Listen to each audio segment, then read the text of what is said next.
ada napiter-napiter yang tidak bersedia mengikuti program deradikalisasi.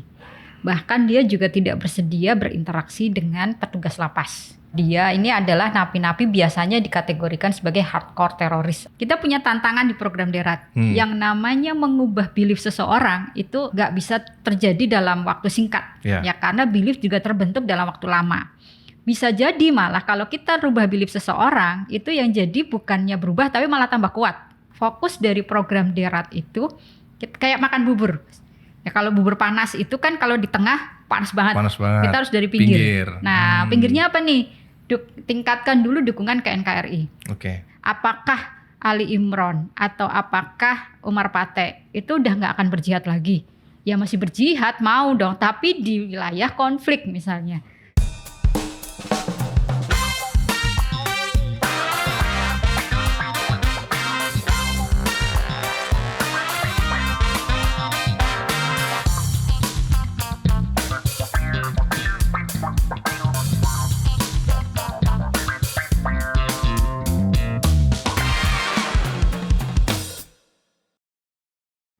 Halo Sobat Damai, apa kabarnya? Semoga baik-baik dan sehat selalu.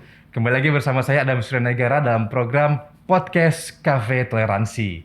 Nah, ini semua punya masa lalu termasuk para mantan narapidana terorisme. Melawan paham radikal intoleran ini memang tidak mudah. Perlu adanya perhatian khusus, merangkul bersama, membimbing mereka untuk kembali ke jalan yang benar melalui program deradikalisasi.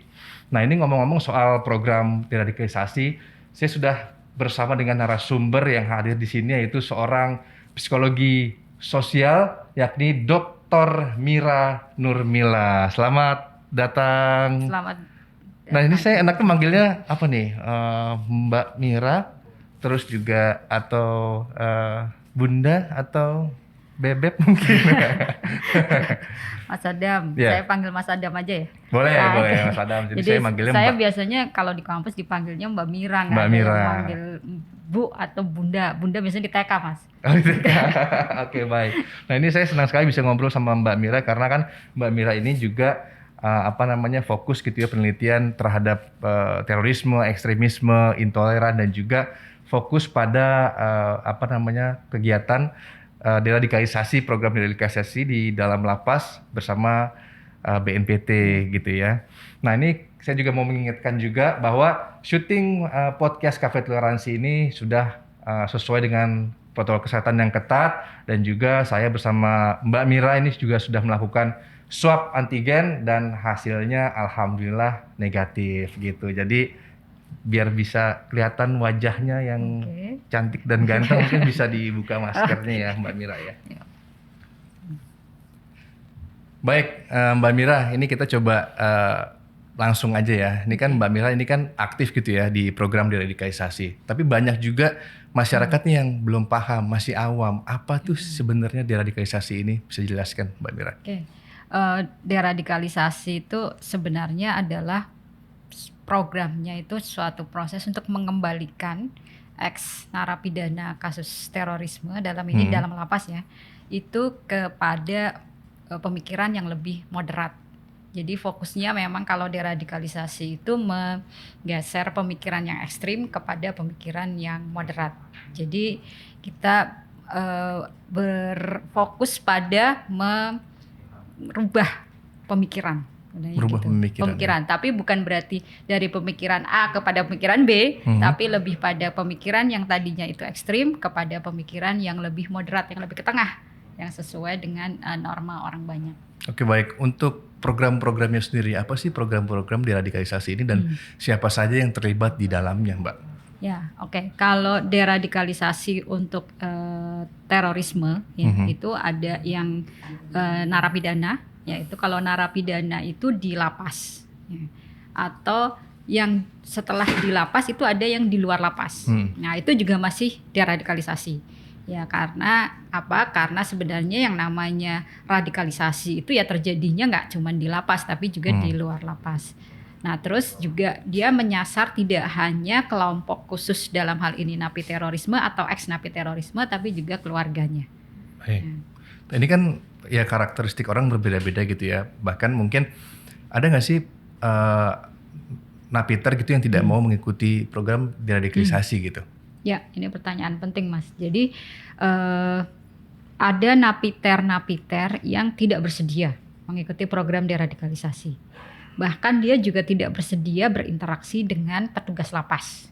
Ya, jadi dia ini adalah napi-napi biasanya dikategorikan sebagai hardcore teroris atau yang pemikirannya itu masih sangat keras. Ya. Jadi semua yang dari pemerintah itu dianggap sebagai ancaman. Nih ada upaya mau merubah akidah dia, mau membuat dia menjadi lebih pro pemerintah. Jadi namanya resisten, mereka tidak mau mengikuti program.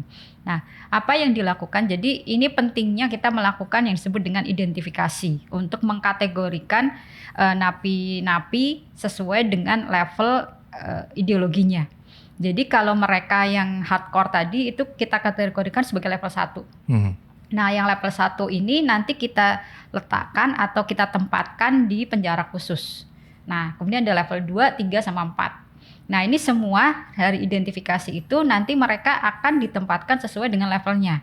Kenapa? Karena kita khawatir nantinya jika yang level 1 ini akan mempengaruhi level yang di bawahnya. Ya, jadi orang-orang yang di level 4 jika digabungkan dengan level 1 itu bisa jadi terus menerus nanti dia akan mengikuti orang-orang yang di level 1. Karena biasanya orang-orang level 1 ini ideolog.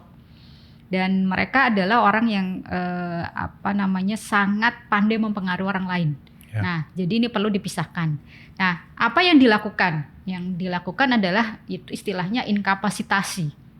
Inkapasitasi itu sebisa mungkin mereka itu interaksinya dibatasin. Nah, ini juga lebih ke hard approach ya, yang pendekatannya itu lebih itu membatasi gerak, membatasi interaksi sosial dan membatasi aktivitas-aktivitas di luar, sehingga ini membuat dia nanti diharapkan itu bisa mengevaluasi apakah dia dengan fungsinya yang terbatas seperti itu akan tetap dengan ideologinya.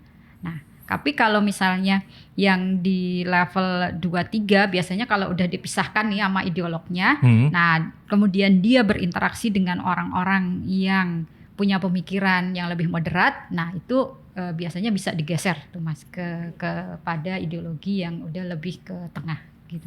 Oke, tadi bicara soal ada pemauan yang keras gitu ya. Nah ini untuk napiter itu kan tadi ada levelnya, ada yang low, ada yang medium, mungkin high juga. Nah itu apakah dalam penanganan narapidana terorisme yang masih dikategorikan keras itu apa ada penanganan khusus kah, apa ada kesulitan lain, Mbak? Ya kalau yang keras itu kan tadi inkapasitasi ya Mas ya. Jadi memang kita tidak bernegosiasi ya. Artinya dengan dibatasin aktivitasnya itu membuat mereka nanti akan mengevaluasi.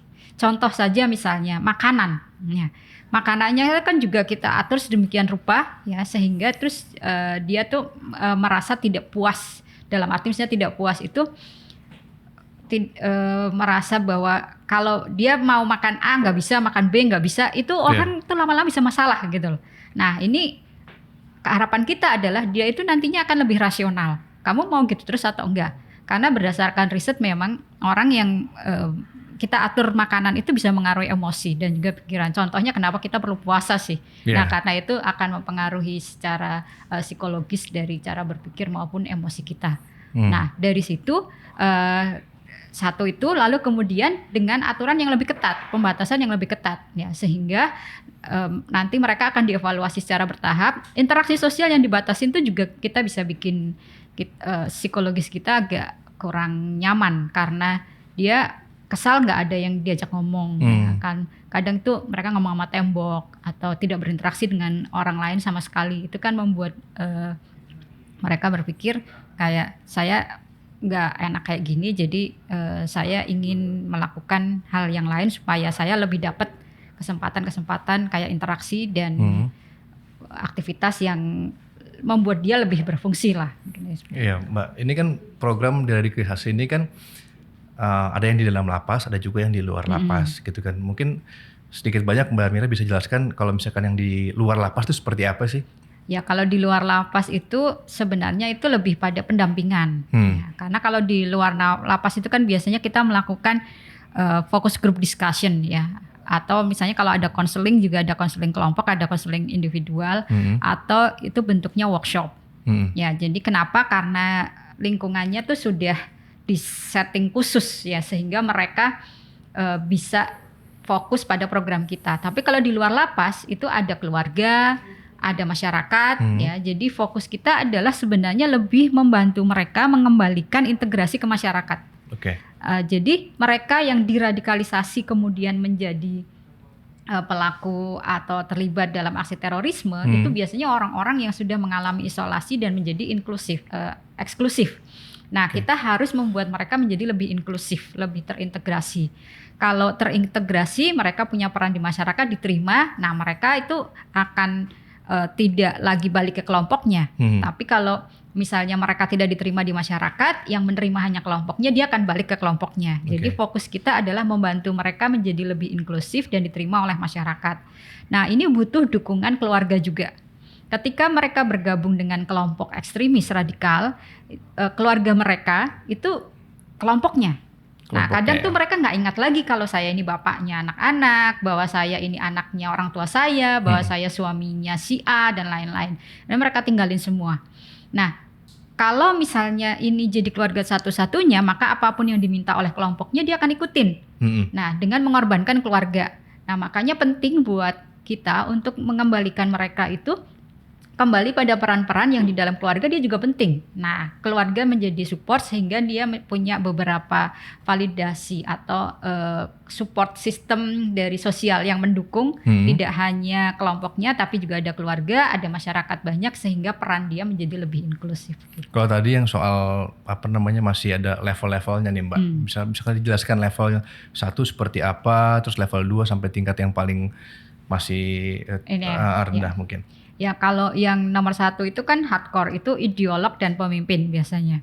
Nah, kalau yang level 2 itu udah pendukung, tapi dia punya peran yang lebih penting. Biasanya kalau saya bilang itu ahli. Jadi dia punya keahlian khusus, keterampilan khusus, seperti misalnya merakit bom, atau dia punya kemampuan logistik yang lain, pemimpin lapangan dan lain-lain.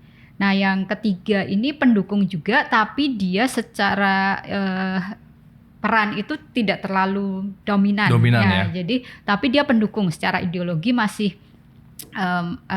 pro lah ke ini. Nah, yang level 4 itu simpatisan. Nah, sebenarnya dia nggak punya peran, tapi kayak misalnya dia diajak temennya, lalu kemudian secara ideologi juga ragu-ragu antara saya tuh sebenarnya nggak kayak gitu, tapi karena teman saya yang minta jadi ya saya nggak enak gitu loh. Jadi dia nggak punya justifikasi yang kuat atas ideologinya. Nah, ini yang di level 4 ini yang sebenarnya ini perlu kita bantu dulu. Ya, kita pisahkan, kita bantu ya, yang tadinya merasa tergantung sama kelompok-kelompok yang tadi radikal ekstremis ini, kita terima dia, masukin ke circumstances atau masyarakat lingkungan yang lebih support pada pengembangan ideologi moderatnya dia. Mungkin contohnya siapa Mbak? Kalau yang level berapa nih? Level 1 misalkan. Level 1 Oman Abdurrahman. Level 2 itu kalau Umar Patek belum seperti sekarang. Kalau sekarang kan Umar Patek secara ideologi udah ini ya, itu contoh yang dia level 2 karena dia punya keterampilan khusus ya, juga pengalaman kombatan yang di medan perang yang sangat kuat. Tapi Umar Patek itu sejak awal secara ideologis memang dia lebih pada jihad itu ya di wilayah konflik, bukan di luar wilayah konflik. Nah, kalau terorisme kan di luar wilayah konflik. Jadi tapi dia berada di sistem di mana teman-temannya itu meminta dia untuk terlibat. Nah, ini secara ideolog tuh tidak support, tapi di kelompoknya dia masih ngikut karena dia masih sama teman-temannya. Nah, kalau yang 3 itu lebih ke sebenarnya saya mau yang terkenal. Kalau Ali Imran, Mbak?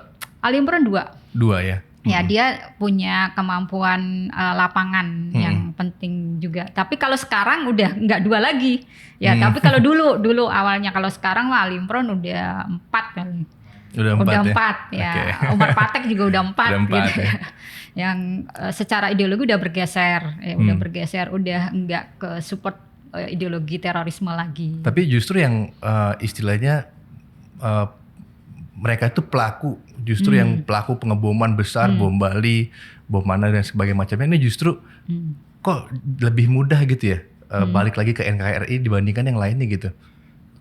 Enggak ya? Yang lainnya tuh siapa tuh misalnya? Ya misalkan teroris-teroris lain gitu.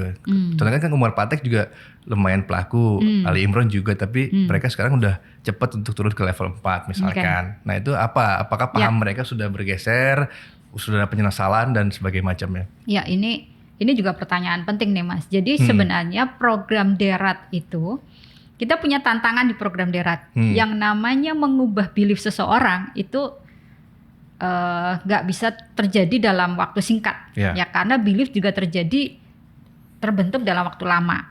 Bisa jadi malah kalau kita rubah belief seseorang itu yang jadi bukannya berubah tapi malah tambah kuat. Contohnya aja misalnya nih, Mas Adam kan punya belief nih, agamanya apa Mas misalnya? Ya Muslim. Mas, jangan ganti Muslim, jangan jadi orang Muslim deh, ganti Kristen, misalnya.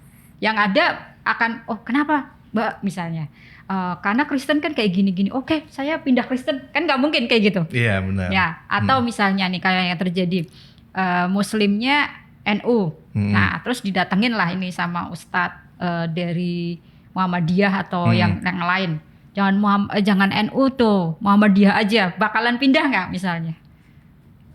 Ya enggak. Yang ada enggak kan, karena yang ada malah dia akan menunjukkan bahwa NU lebih baik daripada Muhammadiyah, atau sebaliknya orang Muhammadiyah akan bilang Muhammadiyah lebih baik dari NU. Ini kita nggak bisa change belief ya, tapi kecenderungannya orang akan lebih kuat. Makanya fokus dari program Derat itu kayak makan bubur. Ya kalau bubur panas itu kan kalau di tengah panas banget. Kita harus dari pinggir. Nah, pinggirnya apa nih? Tingkatkan dulu dukungan ke NKRI. Nah ini yang saya bilang bahwa sebenarnya program Derat yang berfokus pada meningkatkan dukungan ke NKRI, nah ini berhasil. Ya karena saya juga punya data-datanya yang menunjukkan bahwa dukungan NKRI dari napi teroris yang mengikuti program deradikalisasi itu meningkat. Nah tapi dukungan terhadap ideologi itu cenderung tetap.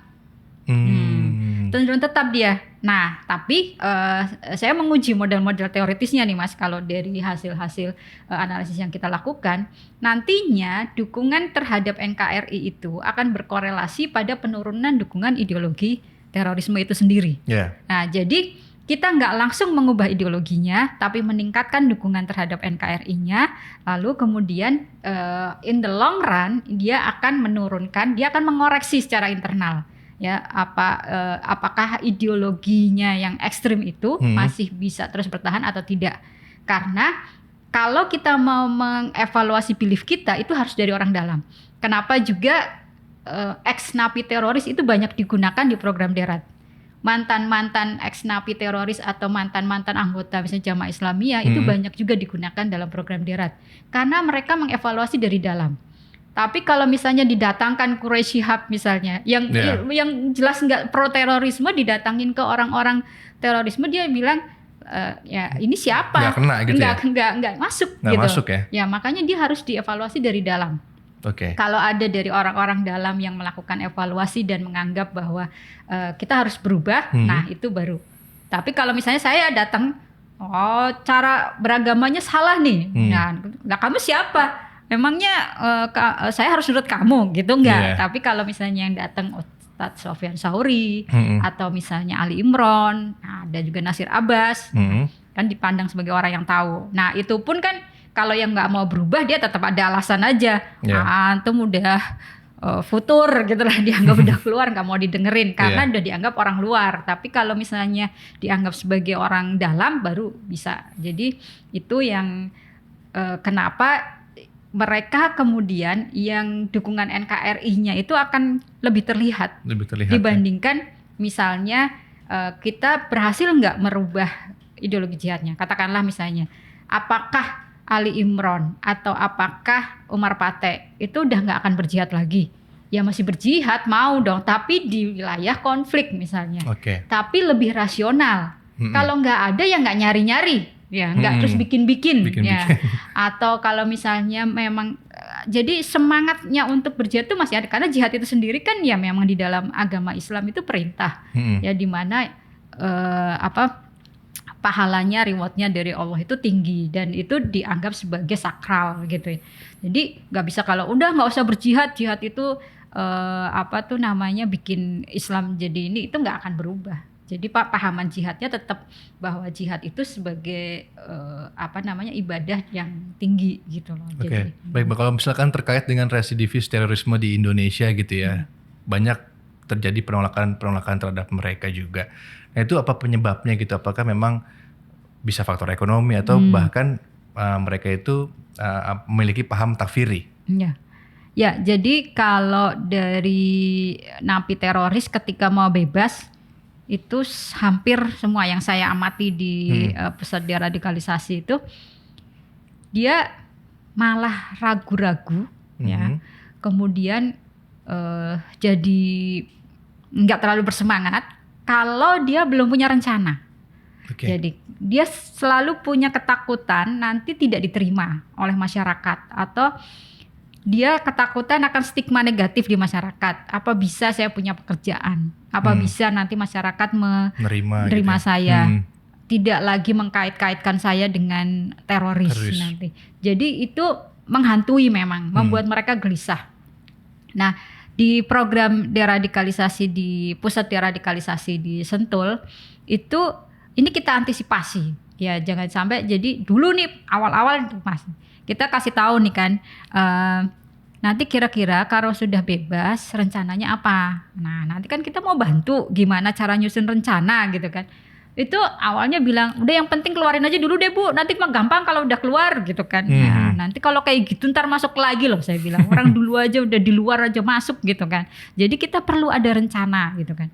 Itu nggak mau, nggak usah gampang mah saya itu, yang penting keluarin aja dulu cepetan aja Bu gitu kan. Jadi awalnya kayak gitu. Nah nanti udah keluar nih, nah terus baru keluar kayak gitu nanti kontak Bu, saya bingung, kayak saya pengen banget bilang makanya gue bilang juga apa dulu mau dibantu kayak gitu, tapi ya memang cara berpikir mereka kan pendek ya. Jadi mereka nggak bisa mikir panjang. Nah jadi sedikit-sedikit kita kasih resource. Ya resource itu nggak harus selalu uang, tapi juga keterampilan. Terus kemudian akses untuk dia bisa punya orang bisa berfungsi di masyarakat. Jadi kalau dia punya banyak keterampilan kan dia punya alternatif yang banyak ya Mas ya. Jadi kalau nggak bisa ini saya bisa ini. Nah kenapa orang-orang di masyarakat yang punya privilege itu kemungkinan dia berhasil? Karena dia punya akses dan resource yang banyak. Tapi buat orang-orang napi teroris ini, mereka bukan orang yang punya privilege.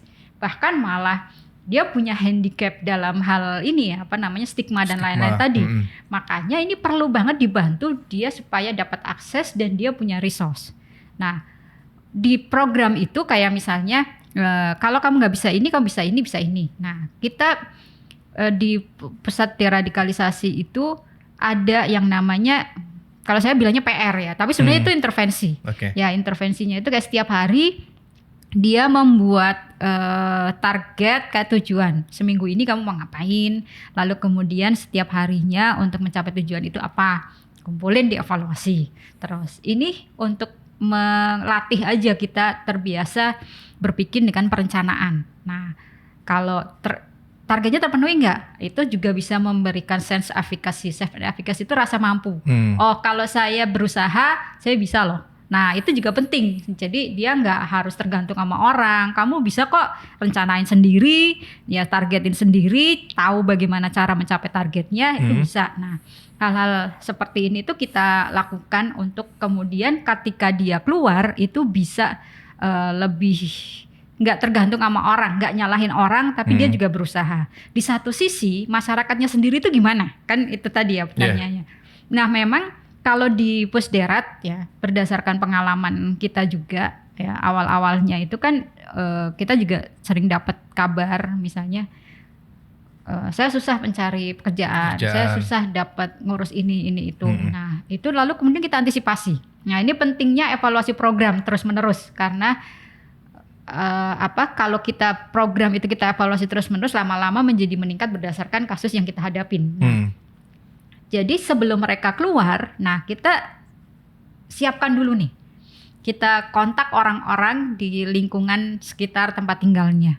Ya, misalnya kita ajak ngobrol dulu RT-nya, atau orang tetangganya, nanti gimana komunikasi. Nah, tapi kita juga kasih pengantar. Ini si A itu sudah apa aja yang dilakukan, intinya poin sudah baik lah. Ya, jadi supaya diharapkan positif. Kan sebenarnya masyarakat itu sederhana ya Mas, dia kan nggak mau ada orang yang membahayakan lingkungan dia, itu aja. Ya, nggak perlu ada garansi-garansi bahwa dia itu orang baik hati dan tidak sombong, kan nggak seperti itu. Tapi lebih pada bahwa dia itu sudah ikut program ini dan dia nanti bisa diterima sehingga tidak membahayakan masyarakat sekitar. Garansinya itu. Tapi kan kadang tetangga-tetangga gitu kan nyinyir gitu ya. Nah, bisa ngebully lah segala macam, kan mungkin itu yang ditakutkan. Kalau kita biarin Mas. Nah, makanya kan penting, coba kalau napi teroris itu kan banyak juga yang mengalami susah mengekspresikan dan menyampaikan apa yang ada di pikiran dia. Itu sebabnya dia gampang direkrut. Ya, karena kalau kita nggak bisa menentukan siapa diri kita, orang lain yang menentukan diri kita. Makanya kita perlu membantu itu. Kayak misalnya kalau dia sendiri bilang saya udah baik loh, saya udah tobat, ya orang tapi kan susah percaya.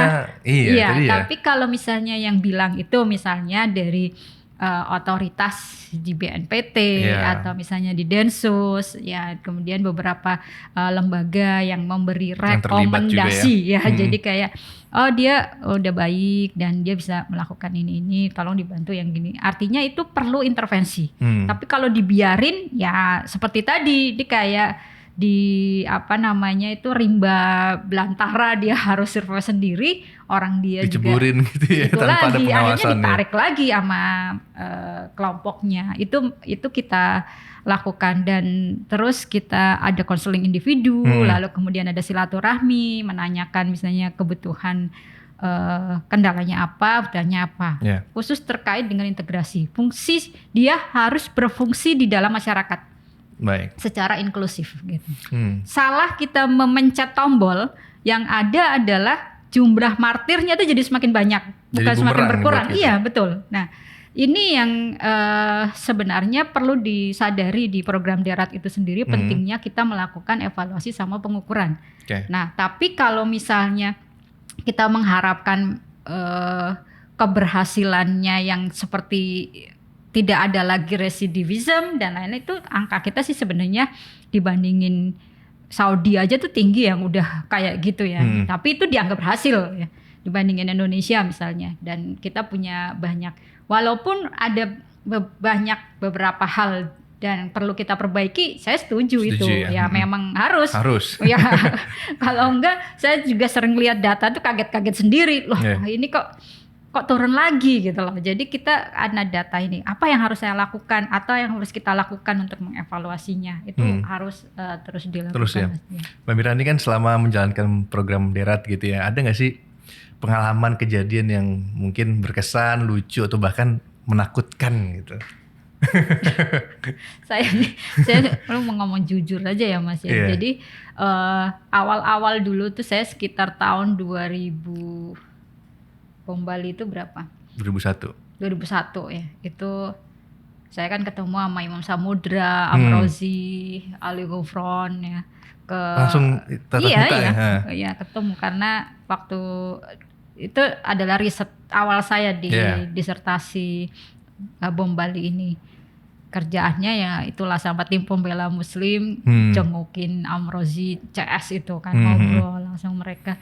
Itu adalah masa-masa di mana saya sangat terpengaruh secara emosional ya. Jadi kayak karena itu juga riset disertasi saya, jadi saya sering memikirkan tentang orang-orang ini kenapa ke situ, lalu kemudian saya interaksi dengan keluarganya juga, itu saya sangat emosional. Bukan berarti simpati atau apa, tapi lebih pada saya lebih besar disonan pertanyaan di dalam diri saya. Kayak misalnya Imam Samudra adalah orang yang punya determinasi yang sangat kuat terhadap tujuan dia.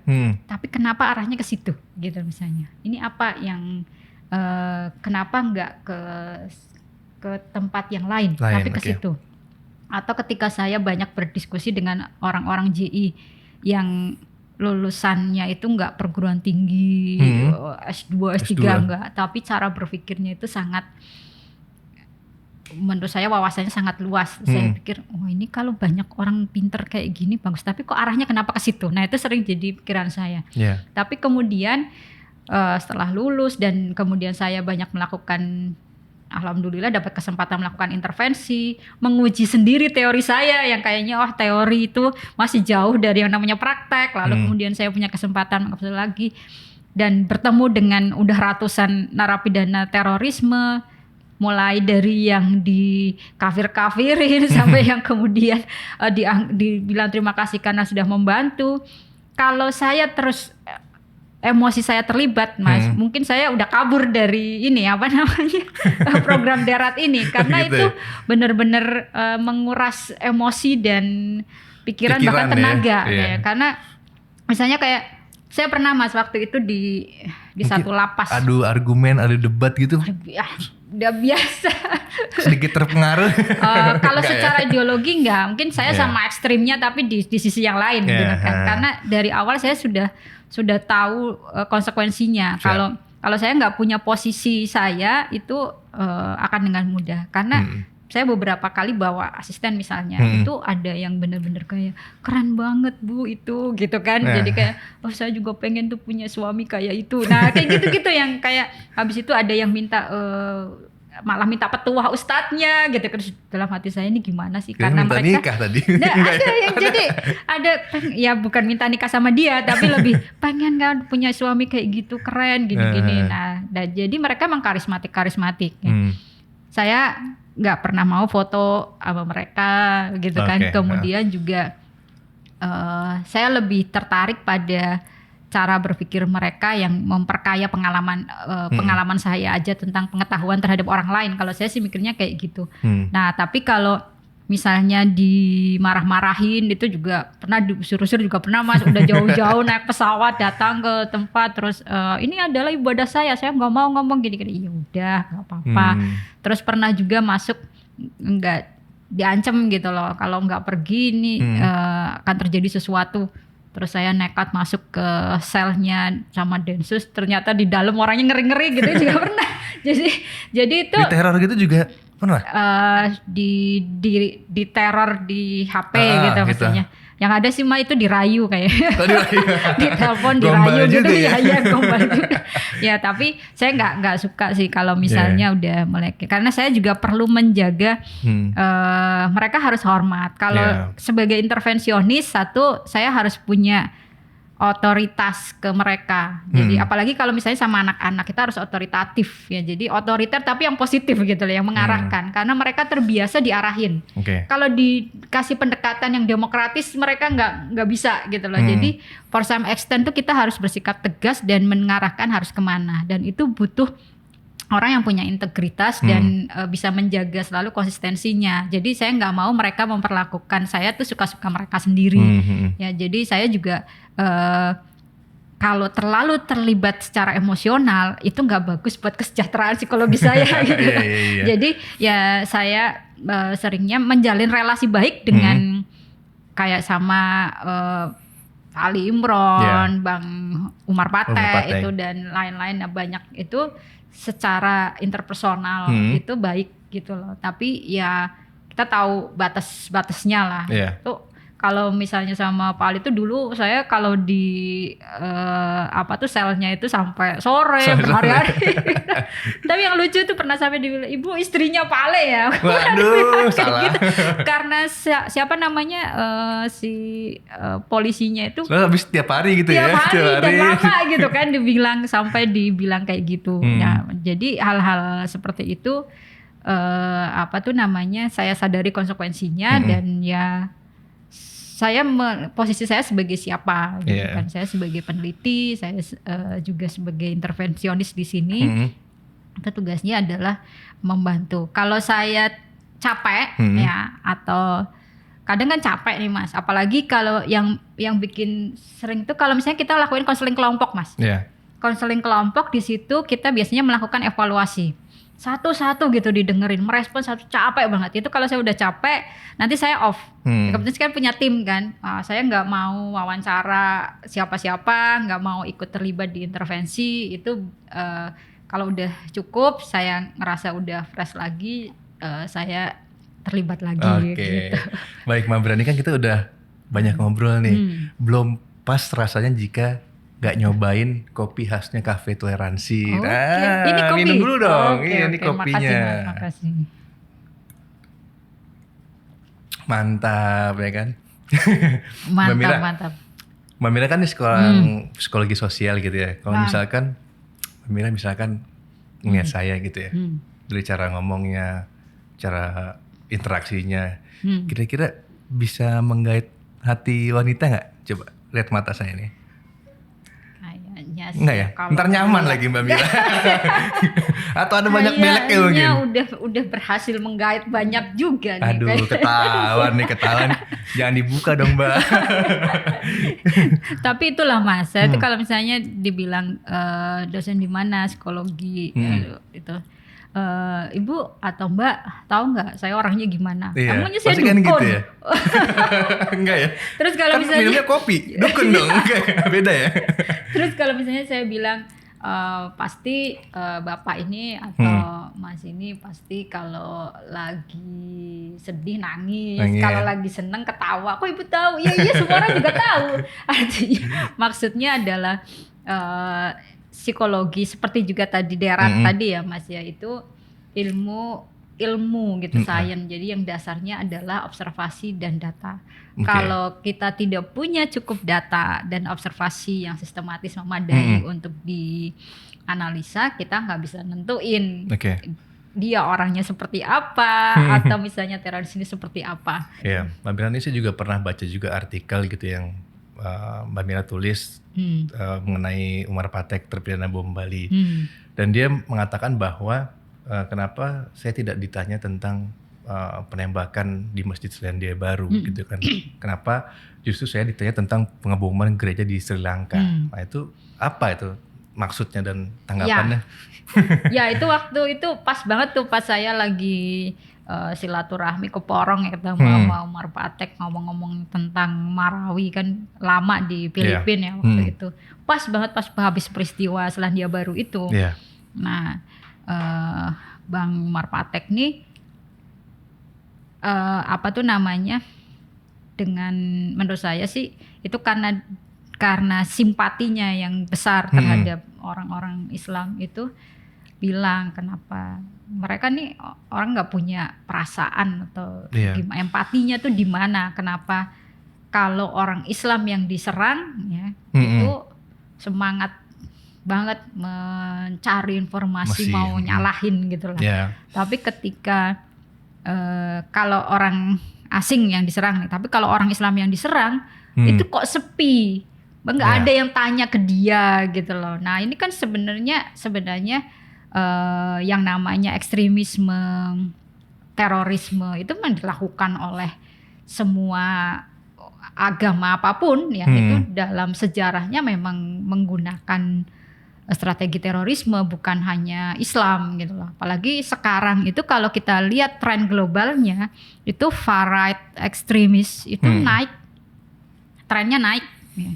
Tapi misalnya kayak white supremacist gitu ya, yang ideologi yang mengcounter Islamic, yang ideologi yang disupport oleh kelompok-kelompok teroris. Nah sementara kejadian dari kalau kita istilahkan misalnya Islamic terorisme yang disupport oleh kelompok-kelompok pendukung yang dasarin oleh agama Islam itu malah menurun ya sejak ISIS wilayah teritorinya habis itu dia cenderung menurun, tapi yang far right itu cenderung naik. Tapi ini juga bukan berarti terus kita bilang tuh kan sekarang terorisnya tuh lebih banyak orang Barat atau orang kulit putih yang white supremacist itu dibandingkan ini adalah sebab akibat. Jadi ekstrem kanan dengan ekstrem kiri. Ya kalau ini semakin ekstrem, yang sini tuh semakin ekstrem. Tinggal tunggu waktu aja nih. Iya, ini kan istilahnya apa ya?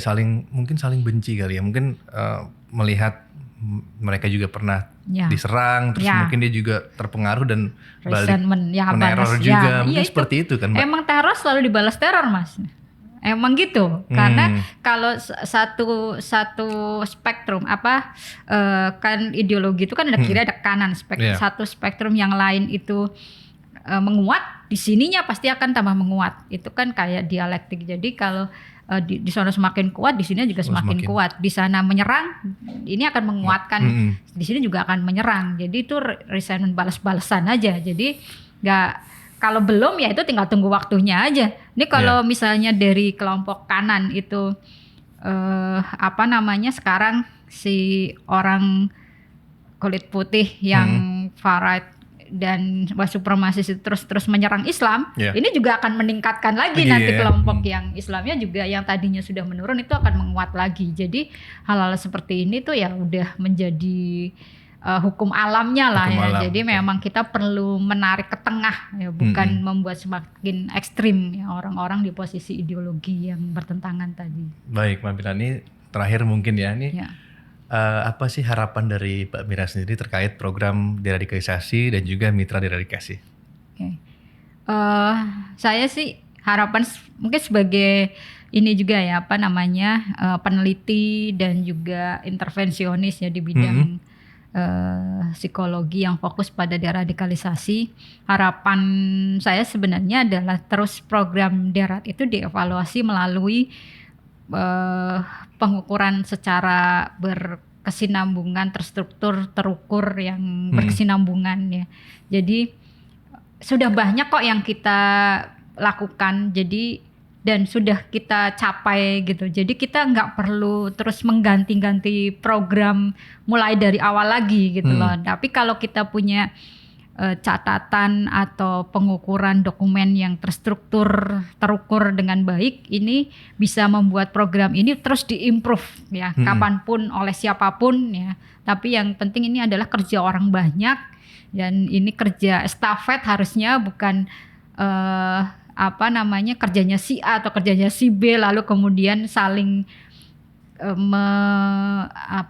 saling mengalahkan satu dengan yang lain, enggak. Tapi ini kita butuh kerjasama orang banyak. Jadi siapapun yang terlibat dalam program ini hendaknya oleh BNPT sebagai badan koordinator itu bisa diwadahi dengan satu blueprint atau framework yang berkesinambungan gitu ya, dan didokumentasikan dengan sangat baik sehingga kemudian kita nggak balik lagi dari awal dari awal ya. Tapi ini semua perlu yang tadi namanya, karena kita perlu evidence juga untuk bisa siapapun nanti orang yang terlibat di sini untuk meneruskan, maka kita juga perlu ukuran-ukuran yang jelas, yang sudah berhasil apa, yang belum berhasil apa, yang perlu ditingkatkan apa gitu loh, dan yang sudah dilakukan apa, yang belum apa, ya, yang perlu ditambahkan apa, seperti itu. Baik, manfaat sekali, menarik sekali obrolan kita. Semoga obrolan kita kali ini, diskusi kita bermanfaat bagi orang banyak juga dan bisa menjadi inspirasi gitu ya. Terima kasih sama-sama, Mbak Mira Mas sudah Adam. datang. Terima kasih. Jangan kapok-kapok untuk hadir di podcast Cafe Toleransi tentunya. Yuk, sama-sama Mas Adam. Oke Sobat Damai, upaya deradikalisasi yang efektif ini memerlukan sinergi antara komponen dan juga masyarakat. Kita harus memotivasi mereka, para mantan narapidana terorisme, untuk bisa berpikir jernih, berpikir benar, untuk kembali ke jalan yang benar juga, dan mengajak mereka untuk selalu menciptakan Indonesia yang harmoni tentunya. Dan jangan lupa untuk like, comment, and subscribe podcast kita kali ini di YouTube Humas BNPT. Dan juga jangan lupa juga untuk download aplikasinya di Play Store Anda. Dan Anda juga bisa menyaksikannya di website kami di www.tv.bnpt.go.id. Saya Adam Suranagara pamit undur diri, salam damai dan salam Indonesia Satria.